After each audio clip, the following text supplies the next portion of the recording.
Apa khabar rakan-rakan pemandu pro sekalian? Selamat datang.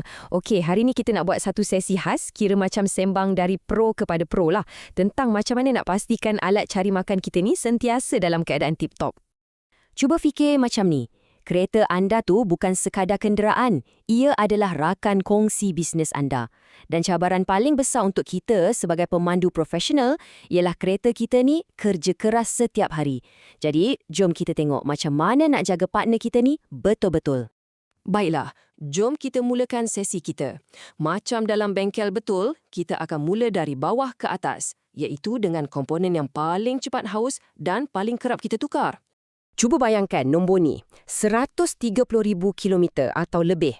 Dengan teknologi tayar zaman sekarang, kalau kita jaga elok-elok, memang boleh capai jarak macam ni. Ini bukan setakat boleh pandu lebih jauh. Ini secara langsung mengurangkan kos operasi anda. Satu penjimatan yang besar untuk bisnes kita. Okey, sekarang jom kita tengok sikit pilihan yang ada. Macam Michelin Defender, cengkaman dia memang boleh harap. Tak kira cuaca macam mana pun, dan ini penting untuk keselamatan penumpang. Goodyear Max Life pula direka khas untuk jimat minyak. Ini bermakna kurang sikit belanja petrol setiap minggu. Dan Bridgestone Dweller, pemanduan yang senyap tu bukan setakat mewah. Ia boleh naikkan rating penumpang. Jadi pilihlah tayar yang sesuai dengan matlamat bisnes anda. Jadi, kena ingat, beli tayar yang bagus tu baru separuh cerita. Penjagaan tu yang paling penting. Periksa tekanan angin setiap minggu. Lakukan giliran tayar setiap kali anda tukar minyak enjin lebih kurang setiap 10,000 kilometer. Dan yang paling utama, cara pemanduan kita, bawa smooth bukan saja jimat minyak, tapi tayar pun boleh tahan lebih lama. Okey, tayar dah settle.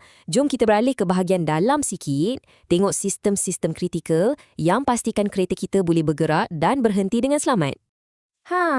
Ini jadual paling ringkas yang kita semua kena ikut. Letak je reminder kat telefon tu. Setiap 5,000 kilometer, dua benda paling asas kena periksa. Minyak enjin dan brek. Dua benda ni memang tak boleh nak compromise langsung. Fikirkan minyak enjin ni macam darah untuk enjin. Minyak yang bersih dan cukup akan lindungi semua bahagian dalaman dari rosak sebab geseran dan panas. Kalau kita abaikan tukar minyak, ia macam sengaja cari nahas yang boleh telan belanja ribuan ringgit. Pernah tak terfikir kenapa brek depan selalu habis dulu? Sebabnya, bila kita brek, kebanyakan berat kereta tu akan pindah ke depan. Jadi, roda depan kerja lebih keras. Sebab itulah kita boleh jangka kena tukar pelapik brek depan kira-kira 2 kali lebih kerap berbanding brek belakang. Dan gambar ni tunjuk dengan jelas apa yang kita patut tengok. Pelapik brek baru memang tebal dan padat. Kalau dah haus sampai jadi nipis macam ni, atau lagi teruk, anda mula dengar bunyi besi bergesel masa brek, itu tandanya dah sampai masa kena tukar. Jangan tunggu sampai brek tak makan pula.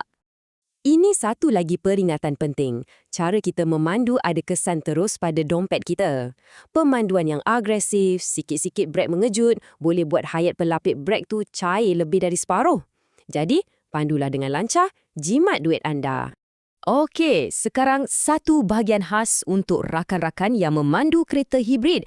Teknologi macam ni, penjagaannya pun ada lain sikit. Bagi kereta hibrid, bateri 12V yang kecil tu, dialah kunci untuk hidupkan semua sistem. Kalau bateri tu lemah, kereta takkan hidup, tak kisahlah bateri utama tu penuh ke tidak. Satu lagi, air. Air ni musuh nombor satu sistem elektronik. Kalau ada bocor sikit je dekat bot atau bumbung, ia boleh sebabkan litar pintas dekat unit bateri yang harganya beribu-ribu tu. Jadi, jaga benda-benda kecil ni untuk elak keluar belanja besar. Kita dah cakap pasal tayar, cecai dan teknologi hybrid. Sekarang, jom kita sentuh komponen paling penting untuk jangka hayat kereta. Pemandu itu sendiri. Ya, kita. Ini soalan yang selalu kita dengar kan? Terutama masa tunggu penumpang. Mana lagi bagus? Matikan enjin ke atau biarkan je hidup? Slide ni betulkan satu tanggapan lama. Teknologi enjin zaman sekarang dah banyak berubah. Sebenarnya, kalau anda berhenti lebih dari 10 saat, lebih jimat minyak kalau matikan enjin. Starter kereta moden memang direka untuk tahan beribu-ribu kali start-stop. Jadi, jangan risau. Kerosakan sebenar bila kita biarkan enjin melahu ni, kita tak nampak dengan mata kasar. Semuanya jadi kat dalam enjin, ia cairkan minyak enjin, sumbatkan komponen-komponen penting dan cepatkan kehausan dalaman. Pendek kata, melahu berlebihan ni ibarat membunuh enjin anda secara senyap-senyap. Jadi, mesej utamanya mudah je. Setiap kali anda tekan pedal minyak atau brake dengan kasar, anda sebenarnya sedang memendekkan hayat kenderaan anda dan menaikkan kos penyelenggaraan. Fikirkan kelancaran tu sebagai satu pelaburan untuk poket anda.